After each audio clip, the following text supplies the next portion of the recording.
Falando de um outro ponto de Brasília, vamos para o terceiro ponto em Brasília, aquele que a gente sempre está, Gustavo Uribe. Gustavo, fala para a gente um pouquinho sobre composição de ministérios. Semana passada você nos trouxe aqui várias informações, inclusive de que amanhã é o dia oficial, né, para a gente divulgar os ministérios, mas a ideia do Partido dos Trabalhadores e da coligação era divulgar o nome de todo mundo, mas parece que teve uma mudança aí desse fim de semana para cá, né?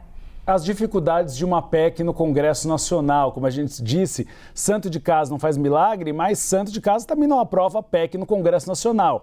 Então é preciso, pelo menos, dar um voto de confiança para os partidos da base aliada, mas ficar ressabiado com o pezinho atrás. A gente fez uma arte para explicar uma espécie de exposição que Luiz Inácio Lula da Silva fez ontem. Ontem ele se reuniu com alguns aliados e definiu que a nova esplanada dos ministérios terá 3 cotas, uma divisão de 1/3 para cada grupo. É claro, posteriormente, dependendo das negociações, pode mudar essa equação. A primeira cota seria a cota pessoal. Alguns nomes já foram anunciados, por exemplo, de Rui Costa, que acabou sendo um pouco da cota pessoal de Luiz Inácio Lula da Silva, o Mauro Vieira, no Palácio do Itamaraty.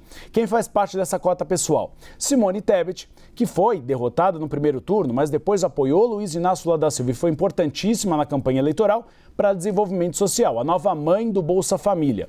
Saúde, o nome de Nízia Trindade, da Fiocruz, que foi aquela que esteve à frente do processo de imunização da população brasileira em relação ao coronavírus. E aí a dúvida é planejamento. Lula quer o nome de uma mulher, e de uma mulher técnica, uma economista.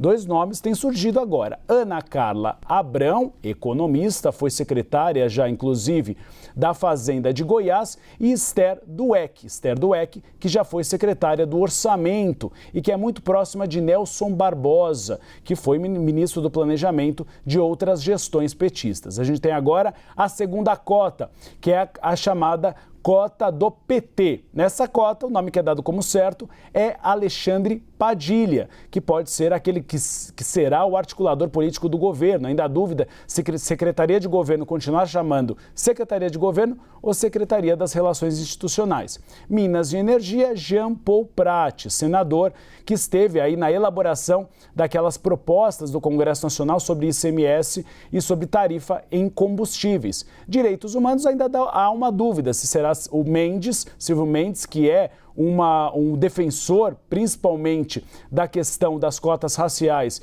e da equidade de gênero e de raça no Brasil, ou Maria do Rosário, que é o nome do PT, que já foi ministra dos Direitos Humanos. E aí vem a última cota, que essa a gente precisa ficar de olho. Por quê?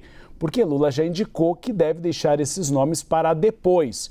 Quer antes ver como será o comportamento da base aliada em relação à PEC da transição. Infraestrutura, um nome que cresceu nos últimos dias, é Alexandre Silveira, que foi relator da proposta no Senado Federal, é do PSD de Gilberto Kassab e pode ficar com essa super pasta da infraestrutura. Márcio França, que foi candidato a senador por São Paulo, mas perdeu, é do PSB para cidades. E último nome, Marília Reis, que foi derrotada ao governo de Pernambuco e é do Solidariedade, e o partido a indicou para turismo. Solidariedade indica Marília Reis porque ela já sinalizou que pode sair do partido, mas ela é um grande nome e Paulinho da Força, presidente do Solidariedade, quer mantê-la nas fileiras do Solidariedade. Nada como um cargo ministerial para conseguir essa garantia. Muito bem, Uribe. Já já a gente tem mais bastidores. Obrigada. Beba água.